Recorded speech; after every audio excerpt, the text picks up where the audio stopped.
जो भी बातें करते थे वही चीजें अगले दिन मैच में हूबहू होती थीं।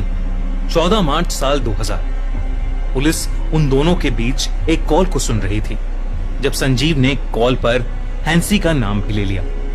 इस फोन कॉल पर हैंसी ने संजीव से कहा कि अगले दिन होने वाले मैच में निकी बॉय, हर्षल गिब्स और पीटर स्टर्डियम, जो कि काफी अच्छे क्रिकेटर्स थे, 20 से ज्यादा रन नहीं बनाएंगे और इंडिया भी बैटिंग में 248 रन से ज्यादा नहीं बनाएगा।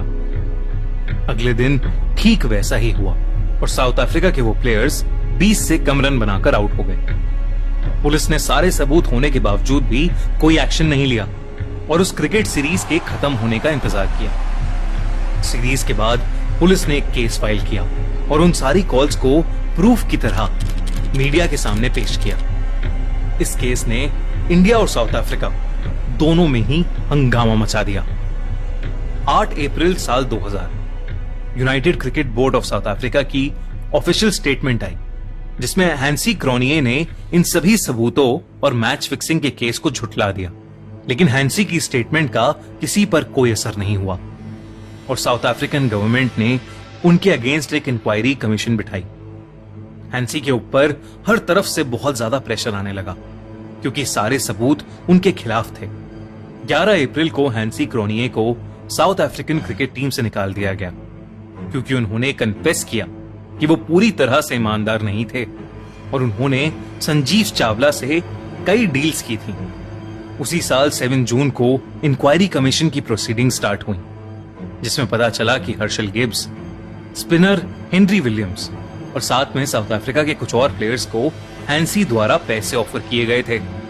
इसके बाद ये भी पता चला कि हैंसी ने सिर्फ साल 2000 के मैचेस नहीं फिक्स किए थे, बल्कि वो कई सालों से कई मैचेस फिक्स करते आ रहे थे। 1996 में नागपुर में हुए इंडिया के टेस्ट मैच को फिक्स करने के लिए इंडियन टीम के मोहम्मद अजहरुद्दीन ने हैंसी की मुलाकात एमके गुप्ता नाम के बुकी से भी कराई। इस स्टेटमेंट के बाद इंडियन क्रिकेट फैंस गुस्से से पागल हो गए।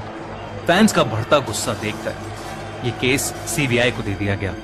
सीबीआई की टीम सबसे पहले हाथ धोकर एमके गुप्ता को ढूंढने में लग गई। कुछ ही दिनों में सीबीआई ने एमके गुप्ता को ढूंढ निकाला और उसको इंटेरोगेट करना शुरू कर दिया। पहले तो एमके गुप्ता ने उन्हें कुछ नहीं बताया और बस यही कहता रहा कि अगर उसने उन्हें कुछ भी बताया तो उसे जान से मार दिया जाएगा। लेकिन सीबीआई के रीअश्योर करने के बाद उसने उन्हें जो बताया उससे इंडियन क्रिकेट में हो रही मैच फिक्सिंग का सारा पर्दा फाश हो गया। उसने बताया कि 1988 तक वो बस एक बैंक का नॉर्मल एम्प्लॉय था, मगर उसके बाद जब उसने बैटिंग करनी शुरू की तो अंडरवर्ल्ड के डॉन्स ने उसे नोटिस करना शुरू कर दिया और उसे अपने यहां काम पर रख लिया। एमके अब अंडरवर्ल्ड के लिए मैच फिक्सिंग और बुकिंग्स करता था। एमके गुप्ता ने इस केस में कई बड़े बड़े क्रिकेटर्स के नाम लिए जिन्हें सुनकर पूरा देश शौक में आ गया। मोहम्मद अजहरुद्दीन, जो कि इंडिया के कैप्टन थे, नवजोत सिंह सिद्धू, मनोज प्रभाकर, यहां तक कि इन्वेस्टिगेशंस में कपिल देव का भी नाम आया। वहीं पुलिस को ताज होटल में कुछ लॉकर्स भी मिले जिसमें अजहर के साथ बाकी क्रिकेटर्स के पैसे जमा किए जाते थे।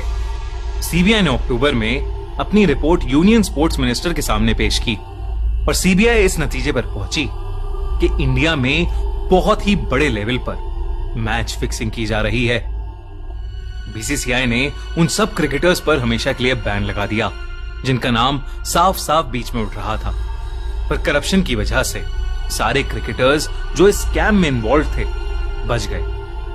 वहीं दूसरी तरफ United cricket board of south Africa ने भी अक्टूबर 2000 में हैंसी क्रॉनिये पर हमेशा के लिए क्रिकेट खेलने से बैन लगा दिया और फिर 2 साल के अंदर अंदर हैंसी क्रॉनिये की प्लेन क्रैश में मौत हो गई।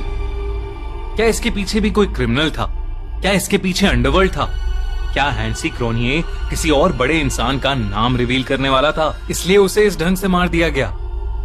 न जाने कितने क्रिकेट प्लेयर्स उस समय इस मैच फिक्सिंग स्कैंडल का हिस्सा थे जिन्होंने केवल अपने आप को नहीं बेचा बल्कि अपने देश को बेच डाला। उन तमाम फैंस का भरोसा तोड़ा जो इस गेम के लिए अपना दिल छिड़कते हैं। उम्मीद करते हैं कि अब पूरी तरह से ये सब बंद हो चुका है और आगे आने वाले सालों में भी ऐसा कोई स्कैंडल हमें देखने को नहीं मिलेगा और इस वर्ल्ड कप के लिए टीम इंडिया